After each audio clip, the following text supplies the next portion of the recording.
Hello বন্ধুরা, আজকে আমি একটা নতুন রেসিপি নিয়ে চলে এসেছি। আর এই ঘুগনি রান্না বিনা তেলে আমি ঘুগনি রেসিপিটা রান্না করব। প্রথম থেকে ভিডিওটা শেষ পর্যন্ত দেখতে থাকো। যারা তেল খায় তাদের জন্যও রান্না, আর যারা তেল খায় না তাদের জন্যও রান্না। এই ভিডিওটা দেখা তোমাদেরকে অবশ্যই জরুরি।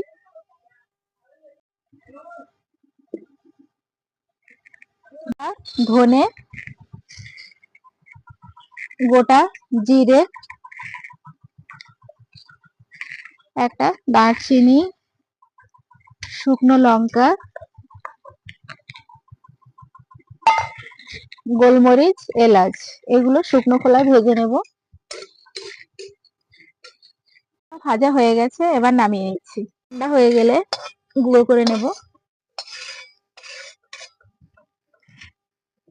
এটা বসিয়ে দিয়েছি, এবার কড়াইয়ের মধ্যে দিয়ে দেবো পানি।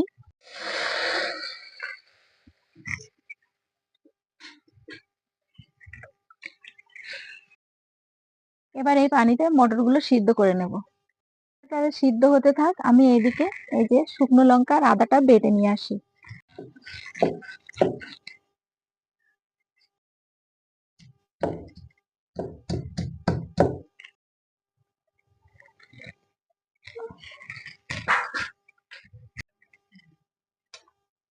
আলু আর বুট খুব ভালোভাবে সিদ্ধ করে নেব। আলু আর মটরটা আমি সিদ্ধ করে নিয়ে নিয়েছি, এবার নামিয়ে নেব। মটর সিদ্ধ হয়ে গেছে,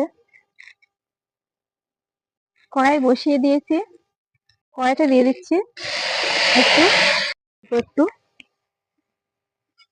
দিয়ে পানিতে গুলিয়ে নেব। দিয়ে দিচ্ছি গোটা জিরে,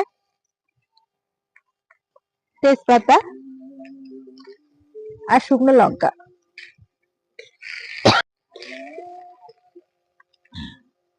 কাঁচা লঙ্কা চেরা, শুকনো লঙ্কা বাটা,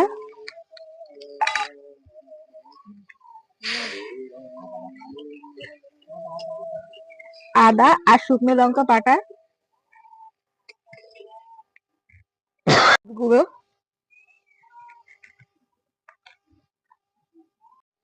কাশ্মীরি লঙ্কা গুঁড়ো। মশলাটা খুব ভালো করে কষিয়ে নেব। পরিমাণ মতন অল্প একটু লবণ দিচ্ছি যাতে টমেটোটা গলে যায়।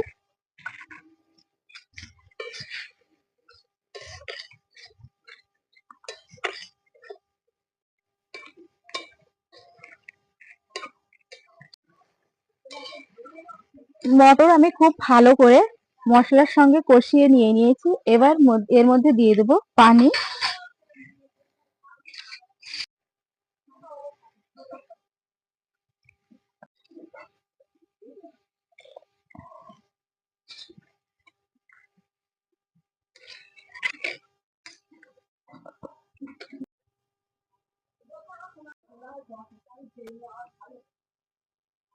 খুব ভালো করে ফুটিয়ে নেব।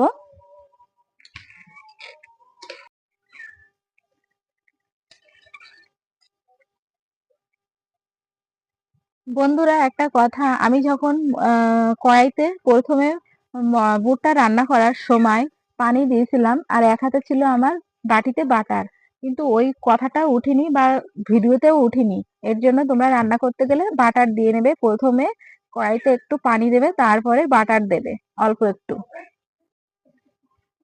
ঘুগনিটা রান্না হয়ে গেছে, এবার আমি ভেজে রাখা মশলা দিয়ে দিচ্ছি এই যে নামানোর আগে।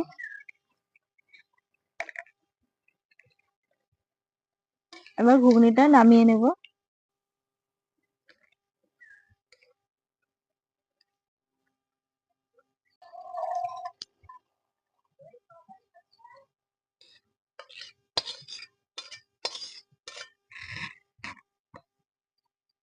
বিনা তেলে ঘুগনি রান্না রেসিপিটা যদি তোমাদের ভালো লেগে থাকে তাহলে তোমরা বন্ধুদের সঙ্গে শেয়ার করো, কমেন্ট করো, আর আমার চ্যানেলটিকে সাবস্ক্রাইব করো। এইরকম নিত্য নতুন রেসিপি পাওয়ার জন্য অবশ্যই আমার চ্যানেলটির পাশে থেকো। আবারও দেখা হচ্ছে নিত্য নতুন রেসিপির সঙ্গে। এখনকার মতো বাই।